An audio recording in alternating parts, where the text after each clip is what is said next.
उम्रे के लिए जाने से पहले या घर से निकलने के बाद औरत को अगर हैज़ आ जाए तो कोई हर्ज नहीं है, क्योंकि हैज़ की हालत में भी इहराम बांध सकती है। हैज़ की हालत में इहराम बांधने के बाद औरत के लिए तमाम अफ़आल करना जायज़ है, सिर्फ तवाफ़ करना और नमाज पढ़ना मना है।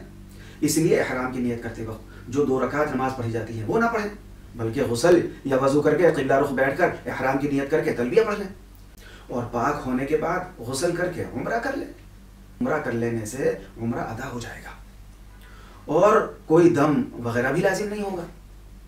लेकिन अगर वापसी से पहले पहले हैज़ से पाक होकर उम्रा करने की कोई सूरत ना हो, यानी वीज़ा बढ़ाने की या महरम के साथ रहने की कोई सूरत नहीं है, तो फिर मजबूरन हालत हैज़ ही में उम्रा कर लें।